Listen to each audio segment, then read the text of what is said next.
C'est sans doute la plus forte actualité de cette semaine qui tend à s'achever. L'actualité au niveau de ce que certains qualifient maintenant de la crise au sein de la Fédération camerounaise de football. Le tribunal arbitral du sport, le TAS, a rendu des décisions cette semaine, pour certains des décisions extrêmement défavorables à l'endroit du président de la Fédération camerounaise de football. Pour d'autres, il s'agit tout simplement d'un acharnement. Ce matin, nous posons le problème justement des décisions rendues par le TAS cette semaine pour mieux comprendre non seulement ces décisions, mais également sur l'avenir du côté de la Fédération camerounaise de football, dirigée, comme vous le savez, par monsieur Samuel Eto'o-Fils. Je commence par Francis Bertrand Bonga. Francis, vous êtes justement entre guillemets proche de la Fédération camerounaise de football. Je dois d'ailleurs signaler que vous êtes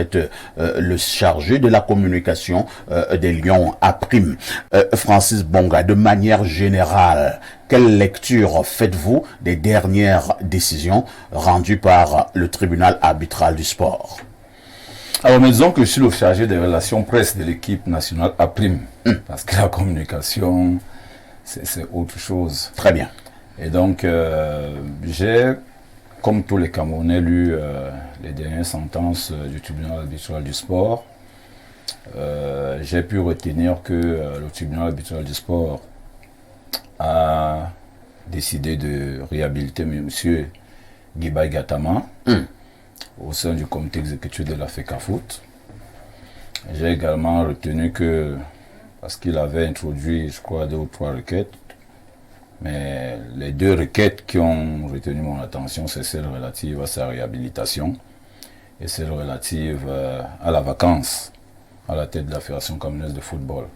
Sur cette deuxième requête, j'ai pu retenir qu'on a demandé à M. Guibaï Gatama de revenir se battre pour que le constat soit d'abord fait au niveau des organes de la fédération avant de se prouver au niveau du TAS. J'ai par ailleurs retenu que toutes les résolutions de l'Assemblée générale du 27 août 2022 ont été annulées.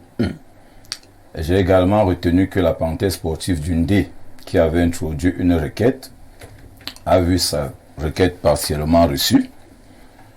Et j'ai également retenu que l'appel introduit par la parenthèse sportive d'Undé, relatif notamment à l'annulation des résolutions de la commission d'homologation des disciplines pour le compte de l'année 2020-2021, que cette requête a été rejetée. Et donc, voilà ce que j'ai pu retenir, entre autres, de ces sentences du tribunal arbitral du sport. Bon, par la suite, j'ai entendu dire un certain nombre de choses.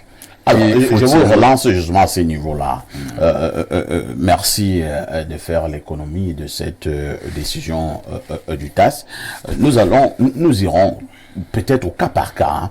Nous prenons d'abord le cas du grand confrère Guibaï Gatama, qui a donc été réhabilité. Alors, lorsque on excluait, par exemple, Guibaï du côté du comité exécutif de la FECAFOOT, est-ce que on avait oublié qu'on était en train de piétiner les textes? Non, mais ce qu'il faut savoir, c'est que la Fédération camerounaise de football est comme toutes les autres institutions de la République et du monde entier. C'est-à-dire qu'il fonctionne à volo? Oh non, mais qui peut également avoir des failles dans son travail. Et ici, j'aime vous dire que Guibaï a été réhabilité, non pas parce que le fondement de son exclusion n'était pas avéré, mais davantage parce que les questions de procédure se sont posées. C'est-à-dire que la procédure pour la radiation des membres du comité exécutif n'ont pas été strictement respectées par ceux qui l'ont radié. Bien que les gens le sachent. Et d'ailleurs, quand vous lisez l'exposé du juge unique, il le dit, que pour le radier, il fallait faire ci, il fallait faire ça. Et donc, ce qui va se passer, c'est que, parce que j'ai entendu les gens dire qu'il faut que tout s'arrête pour que, en réalité, Guibaï réintègre. Non, c'est pas comme ça que les choses se passent. Généralement, quand il y a une sentence comme celle-là, qui tombe, la Fédération camerounaise de football a des organes parmi les organes de la Fédération camerounaise de football, vous avez le comité d'urgence, vous avez le comité exécutif, et après vous avez l'Assemblée générale. Pour le cas d'espèce, tout le monde sait qu'à la fin de chaque saison, il y a le comité exécutif qui va se réunir, il y a l'Assemblée générale qui va se tenir. Et donc, ces sentences seront portées, parce que quand les sentences arrivent, il faut quand même comprendre comment ça se passe. On envoie ça à l'administration, on saisit l'administration pour dire voici les sentences qui ont été rendues. Donc le secrétaire général, à son tour, soumet cela au président du comité exécutif. Et le comité exécutif, lors de la prochaine réunion du comité exécutif, va poser cette affaire sur la table pour dire, notre membre que nous avons radié, le tribunal arbitral du sport, qui est juridiquement compétent pour régler de nos problèmes, a décidé de le réhabiliter pour telle raison. Et à partir de ce moment, le comité exécutif va s'exécuter. Et si, par extraordinaire, le comité exécutif tient à ce que véritablement M. Guibaï soit radié, la procédure sera respectée, elle va être mise en branle et elle sera respectée, sans faille cette fois-là, en prenant des dispositions pour qu'il n'y ait plus d'erreur dans l'élaboration de la procédure. Voilà ce que je peux dire sincèrement. Merci pour cette première prise de parole.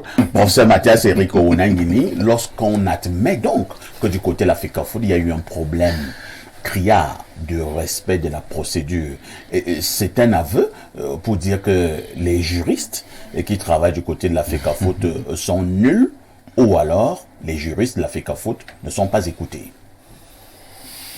Vous savez, ça, ce sont des interprétations. Ce qu'il faut constater, c'est que le juge arbitre a considéré que les procédures n'ont pas été mises en œuvre de due manière. C'est ça qu'il est important de savoir. Maintenant, pour avoir le fond de l'affaire, il faut se rapporter donc au texte de la FECAFOOT et examiner dans quelles conditions M. Guibaï Gatama a été effectivement exclu du comité exécutif pour voir si la procédure n'a pas été respectée. Mais il faut voir cette affaire au-delà du droit. Parce que ça veut dire que le droit ici n'est qu'un moyen. Et c'est ça le problème des luttes de la FECAFOOT. Le droit n'est qu'un moyen qu'on utilise dans des luttes d'intérêt.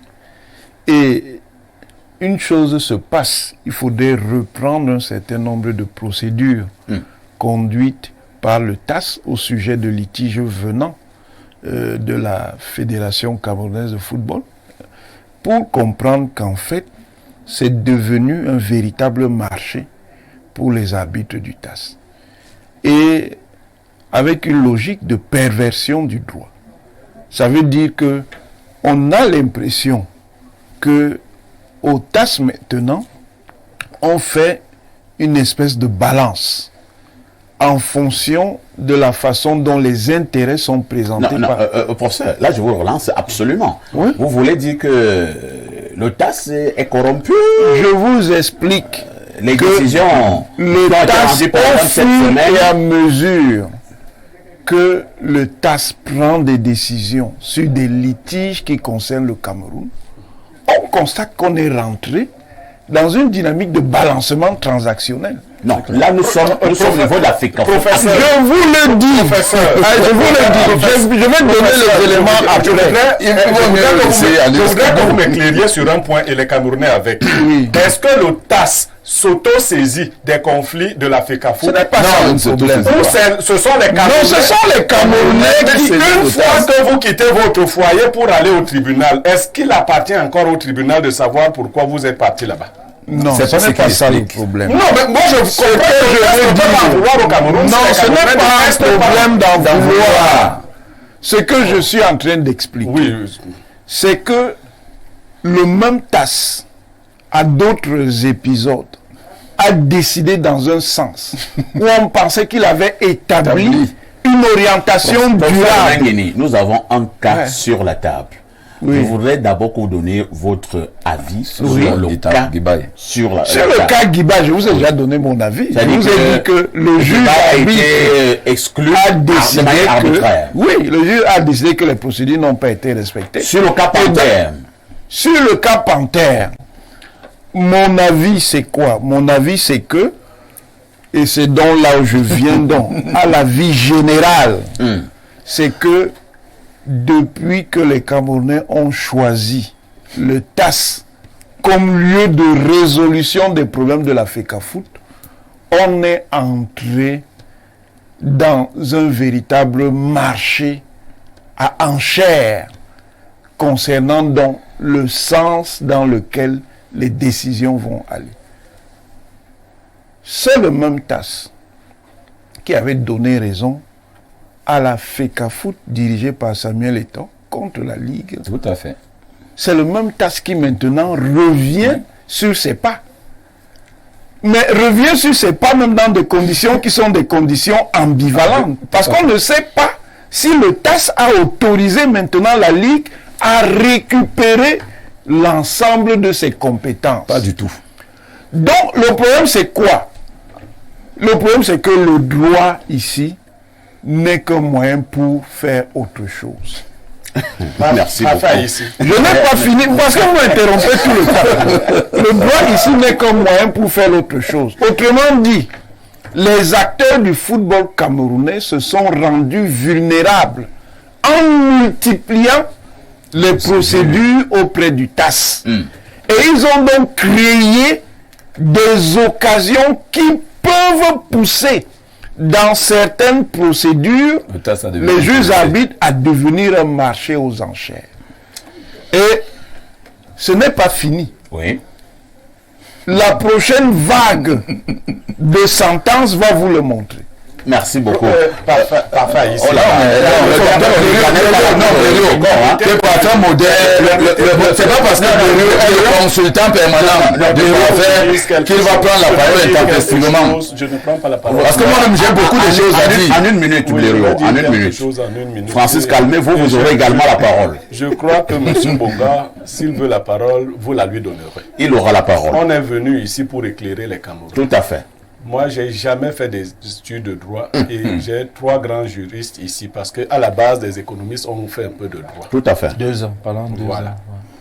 Mais j'ai lu, et notamment j'ai lu ce principe général qui veut, et c'est les Anglais qui le disent, who comes into equity must come with clean hands. Celui qui veut revendiquer l'équité doit présenter les mains propres. N'est-ce pas ce TAS-là qui était coutumier des arbitrages de beaucoup d'autres avant? Celui qui dit que ses parents ne vont pas dormir pendant toute la nuit doit faire confiance à la force de ses paupières. Ainsi, ce n'est pas aujourd'hui que le TAS est un bon client. Non. C'est pas vous ce n'est pas le TAS qui est un bon client. Que le Cameroun est un bon Ce sont les Camerounais qui sont devenus de bons clients. Et donc, pour les juges arbitres. Je suis donc d'accord avec le professeur Ronan Guinée pour dire que l'exécutif de la FECAFOOT actuel ne se plaigne pas de la marchandise ou du marchandage qui se ferait au TAS. Parce que cet exécutif a contribué à être candidat au marchandage. Est-ce que vous avez vu l'exécutif de la FECAFOOT se plaindre des sentences du TAS? D'accord, donc maintenant laissons le TAS. Aussi contribué. Laissons le TAS. Nous l'avons, non, il n'y a pas de problème. Exécutons-nous et disons la vérité aux Camerounais que nous ne pouvons pas ne pas nous exécuter. Non, nous nous exécutons. Vraiment, et ne disons même plus que nous, il y a une assemblée qui va examiner. Elle va juste constater, elle ne va rien examiner. Elle va constater qu'on nous a déboutés, qu'on a dit que nous sommes incapables d'organiser une petite réunion, assemblée générale. Non, ça n'a rien à voir. Dans les règles de l'art. Ça n'a rien à voir. Nous sommes donc des mauvais managers, c'est ce que le TAS a dit. Ça n'a rien à voir, Blégo. Après ça, nous verrons dans le fond. Oui, mais en même temps, le même TAS, dans d'autres occasions, a pris des sentences qui sont extrêmement discutables. C'est pour ça que moi, je me méfie beaucoup du droit arbitral. Parce que dans le droit arbitral, on met beaucoup trop l'accent sur le droit processuel. Tout à fait. Au détriment du droit substantiel, c'est-à-dire des normes. Mais c'est connu comme ça, professeur. Oui, mais le problème c'est quoi? Le problème c'est qu'au fur et à mesure que ça se fait, on peut s'interroger sur la crédibilité de cette instance. Non, sur la manière on peut s'interroger sur la crédibilité de cette Vous avez instance. compris, professeur Mathias Ouonangini.